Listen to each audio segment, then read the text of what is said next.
Fred Bitoun pour Max Journal 77 en direct du musée de la Grande Guerre où va avoir lieu le vernissage, donc l'ouverture en fait de l'exposition Les infirmières dans la Grande Guerre. Attendu Jean-François Copé pour présenter cette exposition que nous irons explorer. Alors nous irons également interviewer Audrey Schex, la directrice du musée de la Grande Guerre. Ça fait à peu près 2 ans qu'on travaille sur cette exposition. On a travaillé avec Joanne Berlemont, la responsable du service de la conservation, et avec un conseil scientifique composé de membres du musée et aussi de 3 experts, Frédéric Pinault qui est collectionneur, Virginie Alauzet qui travaille pour les archives de la Croix-Rouge et Christophe Debout qui est infirmier anesthésiste, historien, spécialiste de la Grande Guerre également. Donc on a su bien s'entourer pour pouvoir proposer cette exposition aujourd'hui au musée de la Grande Guerre. On cible différents publics, à la fois les individuels, notamment les familles franciliennes, les scolaires évidemment. On a aussi là particulièrement ciblé les personnels soignants, puisqu'on a travaillé avec l'hôpital de Meaux notamment pour pouvoir proposer l'exposition à leur personnel, et les élus du conseil communautaire ont souhaité pour cette expo voter un tarif spécial pour les infirmiers et infirmières de 5 € pour qu'ils puissent venir découvrir le musée et l'exposition à un tarif avantageux. Avec cette exposition, nous avons souhaité rendre hommage aux 120 000 femmes qui se sont engagées tout au long du conflit pour participer à l'effort de guerre en soignant les blessés.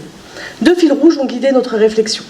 Mettre en avant les compétences et les savoir-faire des infirmières, car c'est à l'épreuve du feu de la Grande Guerre qu'elles ont été reconnues comme des professionnelles, et donner des visages et des noms à toutes ces femmes à travers les destins de plusieurs d'entre elles que nous présentons dans l'exposition. Il y a tellement de façons de visiter ce musée sous différents angles. Aujourd'hui, ce sont les infirmières, mais à d'autres moments, ce peuvent être les animaux, les enfants, les femmes en arrière-plan des conflits, bien sûr les soldats, l'histoire, tout simplement. C'est exceptionnel d'être ici ce soir. Alors j'ai l'honneur de représenter Valérie Pécresse ce soir et de vous dire que la région est un soutien important pour le patrimoine, pour la culture. Alors comme je savais que je venais ici ce soir, j'ai eu le temps de me pencher vers un petit trésor que j'ai à la maison, qui est un recueil de carnets et des échanges de lettres entre mon grand-oncle et mon grand-père. Tous deux étaient poilus de 14. Mon grand-père est revenu de la guerre, puisque nous sommes là, et je suis là pour vous parler aujourd'hui. Mon grand-oncle, malheureusement, n'est pas rentré. Il est parti, alors il était né en 1891. Il est rentré au service militaire en 1911, il avait 20 ans. Il a été blessé 3 fois, en 1915, en 1916 et en 1918, en juin 1918. Il a été soigné, bien sûr, à chaque fois. Sa dernière blessure, malheureusement, a eu raison de lui. Et il est décédé, le pauvre, à 27 ans, au mois de juillet 1918, à quelques encablures de l'armistice. Ces carnets sont magnifiques, ils sont ornés de dessins, de descriptions, évidemment, de toutes les atrocités qu'ils ont pu voir. Et je suis toujours émerveillée de voir que, à cet âge si jeune, 25 ans, 27 ans, il avait ce regard sur le monde, cette abnégation, ce sens du patriotisme, ce sens de sa patrie, cet infini respect pour les ordres qui lui étaient donnés, pour ses parents, pour le rôle qu'il devait jouer, en bref, pour la France. Alors j'ai juste noté quelque chose que je vais vous lire, qui est son regard au moment de Pâques 1916. Donc vous voyez que ce week-end s'y prête aussi, et vous allez voir quel était son état d'esprit. Je suis allée avec l'adjudant L'Enfant faire le tour des bataillons. Une balade de 3h30. 2 balles nous sont envoyées sur la grande route d'Arras, une autre qui passe vraiment près. Alors que nous regardons les lignes Boche sur le bord du boyau d'Angres, le spectacle est extraordinaire. Durant mon trajet, tout est complètement bouleversé. Le fameux chemin creux d'Angres à Souchet n'a du creux que le nom. Partout, la plaine n'est que fil de fer barbelé coupé, piquets et arbres fauchés, vieux fusils, trous de marmites énormes, cagnards éboulés, boyaux pleins d'eau. Pas un arbre, de la route d'Arras n'est intact, puisque tous sont fauchés à 1 mètre ou 2 mètres du sol. Celui qui n'aura pas vu ces contrées, au moment où la lutte y est encore, ne pourra jamais avoir une idée de la désolation et du ravage qui y règne. Aussi, bien entendu, de ce que peut être le sort fait aux fantassins qui habitent ces lieux. Il avait 25 ans. Merci. Pour cette inauguration de cette exposition des infirmières héroïnes silencieuses de la Grande Guerre. C'est au moins 3 raisons qui fondent ce plaisir d'être là, Monsieur le Ministre, Monsieur le Maire, Monsieur le Président. D'abord parce que c'est effectivement la seconde fois que le ministère de la Culture attribue ce label d'exposition d'intérêt national, qui est un label rare, puisque nous en avons seulement 2 en Île-de-France, et que les 2 sont pour le département de la Seine-et-Marne, Madame la Vice-Présidente. L'exposition que nous ouvrons ce soir est celle qui va venir sur Mac-Orlan et le rugby à Saint-Cyr-sur-Morin. 2 thématiques assez différentes. La vitalité des musées du département est ainsi mise à l'honneur cette année. Ce label a été créé par le ministère de la Culture à la fin des années 90. Il permet de mettre en valeur et de soutenir les expositions les plus remarquables. Pour la seconde année consécutive, le musée de la Grande Guerre est distingué. Et c'est aussi la pertinence du projet scientifique, du projet que vous portez, Madame la Directrice, avec votre conseil, avec les élus qui saluaient, et le travail remarquable des équipes. Enfin, c'est le sujet de l'exposition qui nous réunit ce soir, qui suscite mon vif intérêt. Une exposition qui témoigne du vécu des femmes, immergées dans la Grande Gare, permettant de saluer la mémoire de ces anges blancs, comme elles étaient qualifiées à l'époque, ces 12 000 infirmières engagées, qualifiées ou sensibilisées, et les 70 000 bénévoles qui furent brancardières, penseuses, confidentes, autrices des lettres qui ont été envoyées aux familles, soignantes, aimantes, bienveillantes, et toujours présentes auprès des blessés. Ces femmes ont fait face à la guerre de manière incroyablement courageuse. Elles n'ont pas hésité à devenir bénévoles sur le front, ce qui fut le cas des femmes médecins. Elles n'étaient pas encore autorisées à exercer dans les hôpitaux militaires. Et ce travail qui montré ce soir leur rend hommage. Dès 1915, au-delà des soins, les infirmières ont inventé, ont organisé avec difficulté une profession féminine. À l'instar des munitionnettes, elles ont rendu visible le rôle et le soutien des femmes lors de la guerre, et elles ont fondé un des piliers de la société française lors de ce conflit. C'est donc aussi, à travers cette histoire, à travers cette exposition, celle de la condition féminine, de l'émancipation par le travail qui se dessine en filigrane. Merci beaucoup. Quelques mots à mon tour, avant que vous puissiez découvrir cette exposition absolument exceptionnelle. Cher Laurent Roturier, vraiment, je suis très heureux d'abord que vous soyez là avec une partie importante de votre équipe. C'est une manière aussi pour moi de vraiment remercier sincèrement le travail remarquable que nous accomplissons avec la direction régionale du ministère de la Culture. Et toi, Anne, bien sûr. Il faut le publier, ce carnet.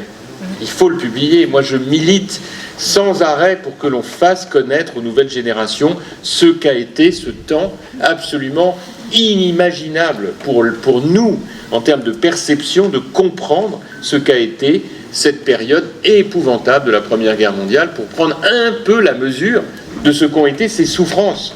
Bien sûr, pour la connaissance du passé, mais aussi pour remettre à sa juste proportion les temps présents, quand même. Les remettre en perspective de ce qu'ont vécu, à l'image de ton grand-père et de ton grand-oncle, ces millions d'hommes, de femmes, d'enfants. Il y a 100 ans, pas il y a 2000 ans, il y a 100 ans. C'est aussi une manière pour nous de remettre toutes ces choses-là en perspective, de ce que fut vraiment le tragique, au sens étymologique du terme. Le tragique, c'était ça. C'est des générations entières sacrifiées, des fils, des pères, dans des conditions abominables. Ceux qui revenaient parfois dans des états épouvantables. Et bien entendu, tous ceux qui ne revenaient pas. Cette exposition, chère Audrey, était nécessaire, elle est magnifique. Elle comprend des objets, des pièces, des souvenirs qui sont bouleversants. Et moi aussi, je veux naturellement m'associer aux remerciements qui ont été donnés à nos conseillers scientifiques, Frédéric Pinault, Virginie Alauzet et Christophe Debout, qui sont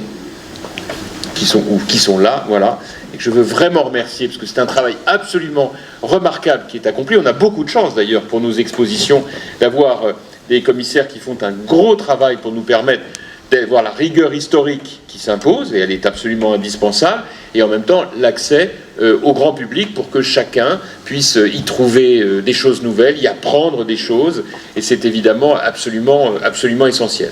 Ils ont été utilisés pour le transport d'animaux pendant la Première Guerre mondiale, et de troupes d'ailleurs accessoirement, mais surtout d'animaux, puisque en 14 on faisait encore la guerre à cheval, hein, comme vous le savez. Et malheureusement, ils ont servi aussi à la déportation pendant la Deuxième Guerre mondiale. Ces 2 wagons étaient voués à la démolition, et j'ai proposé au président de la SNCF, qui a évidemment tout de suite accepté, mais aussi à celui d'Alstom et à celui de Transdev, de participer au mécénat à la rénovation de ces 2 wagons, qui le 11 novembre prochain seront donc rétablis ici, exposés, de manière permanente, avec un gros travail d'explication naturellement pour les visiteurs. Ça, c'est donc pour le 11 novembre de cette année. Entre-temps, on aura rénové le monument américain, qui a été foudroyé en 2019 et qui a perdu sa tête, donc on l'a remis la tête. Merci encore au ministère de la Culture qui, là aussi, nous a beaucoup aidé. Et puis, en 2024, nous allons construire un bâtiment pour accueillir les dizaines, les centaines, les milliers d'enfants qui viennent tous les ans et qui, une fois la visite terminée, ils ont un peu froid sous la dalle. Donc on a un bâtiment pour les accueillir avec leurs professeurs.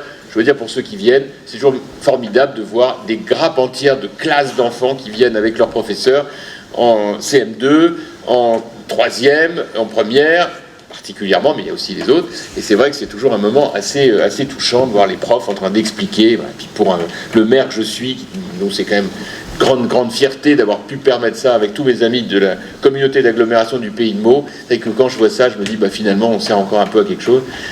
C'est quand même toujours extrêmement émouvant. Bon, et puis en 2020, je me suis trompé d'année. Hein.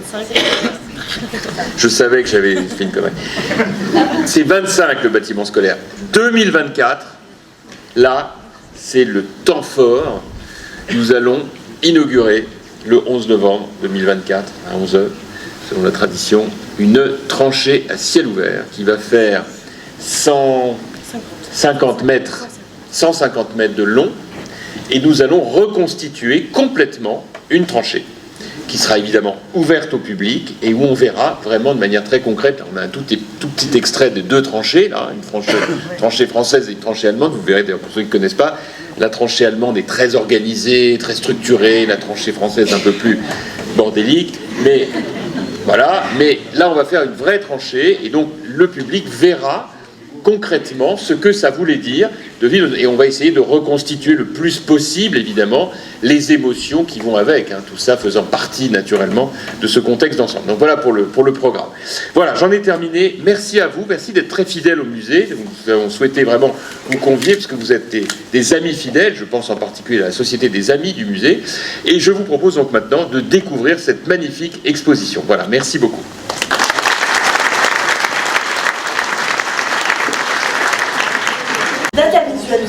On en a 3 dans le parcours. Elles permettent de montrer de manière très pédagogique et très claire des réalités qui sont très complexes. Donc là, vous avez les religieuses. Il y avait évidemment des infirmières religieuses dès le 19e siècle qui étaient non rémunérées et non formées la plupart du temps, mais qui agissaient par charité chrétienne pour soigner notamment au 19e les indigents. Là, vous avez une tenue d'une infirmière, d'une religieuse de la congrégation des filles de la charité de Saint-Vincent-de-Paul, qui nous a été prêtée d'ailleurs par la charité.